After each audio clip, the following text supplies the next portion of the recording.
Therese Johnson of Senior Care of Sacramento. Therese, how are you today? Hey, Jim, I'm doing good. And I wanted to share with you that I took Courtney Smith's workshop, and it was awesome. I learned more in his workshop about trading than I ever learned in economics in college, I'll tell you, and it was well worth it. Great. You know, maybe we could get together a lot of seniors, and we could all take his course together. Hey, I'm sure a lot of them would like it because a lot of them have lost a lot of trust over the 2008 debacle, and he really does help with the risk management, taking that fear out of it with the psychology and all that, and help you get back on track. That is awesome. He's definitely very trusted in what he does, but in all sincerity, there's a lot of compliance issues if we were just pulling together a lot of seniors, so that was definitely meant to be a joke. However, hey, that would be really good. You know that. Anyway, Yeah.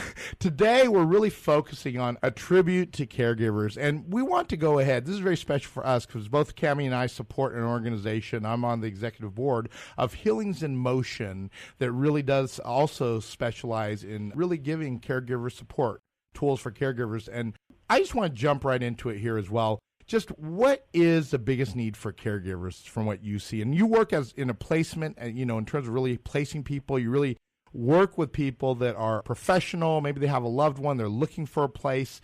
You're the person definitely to visit. But along with that, you also help these people that are helping people that are elderly or have some sort of physical ailment. What do you think the biggest need is for caregivers today?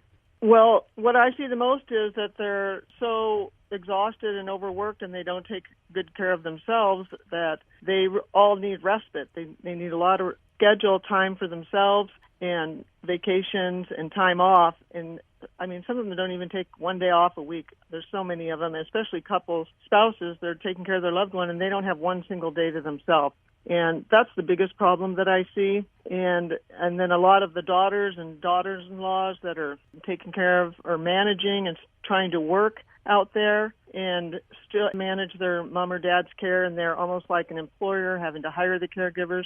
But they're a caregiver, too, because they're doing the managing part of the caregiving, and it's a whole other level of caregiving. And that can be very stressful as well. So what do you recommend in terms of if I know just with really making sure that caregivers take care of themselves, is there anything you would recommend specifically? Yeah. Let me put a little twist in this as well. A caregiver not necessarily is somebody formally just only looking after a senior, although that could be, but also they could be a professional taking care of mom. I know I'm really functioning as a caregiver, and Cammie, you are as well, which you have an incredible mom, I have to mention that. But good thing you did. Yeah. She's listening. Yeah, I know. I have to remember that. No, she is an incredible woman. That's where you get a lot of your spirit, too. She has a lot of heart.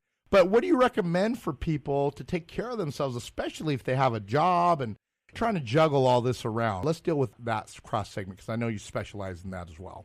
Yeah, absolutely. I mean, a good geriatric care manager earns every cent that you pay them, and that's what we basically are. We're geriatric case managers, and we can help take some of that burden off so they're not doing everything that an employer does, which is basically those professionals, if they're working full-time and then they're managing their mom's caregivers, we help alleviate that situation and hopefully take away some of their guilt. So many of them are feeling guilty because they don't have enough time to spend with their mom or their loved one because they're working all the time, or they don't have enough, or their parents don't have enough money to get enough help, so they're also being the hands-on caregiver after they've already worked an 8-hour shift, or they have other issues they're dealing with. They're wondering if their parents should be driving because they're showing some signs of memory loss. They're not remembering to take their medication. And so what we do is we're experts at helping to reduce risks, like if they're worrying about safety issues like driving or falls, that kind of thing. We have a lot of tools in our tool bag. I've been doing this 18 years, and I have lots of tricks to the trade. I specialize in dementia, so I have a lot of dementia. Clients have behavioral issues, so we have lots of tricks to help caregivers deal with that to make their job less stressful.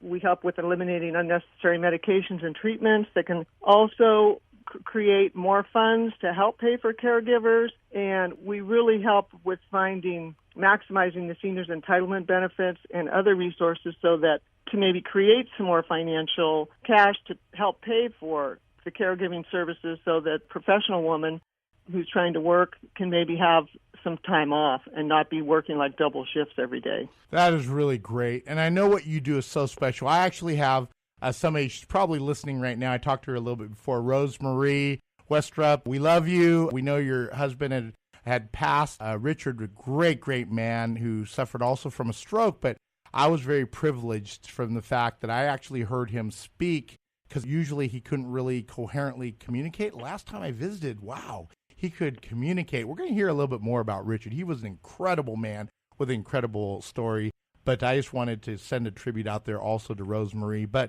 we want to thank you, Therese, just for your great advice in terms of how you help people really be able to help the people they love the most and also help themselves if they happen to be a caregiver as well.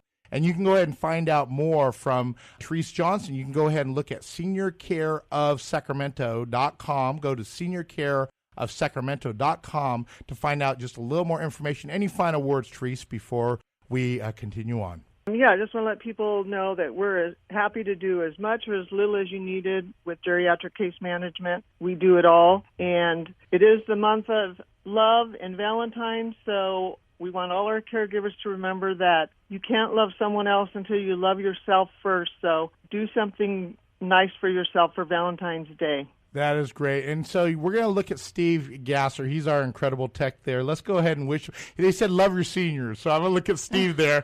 We love you, Steve. No, he's definitely young at heart. And we love you, Therese, for what you're doing as well. So thank you for joining us.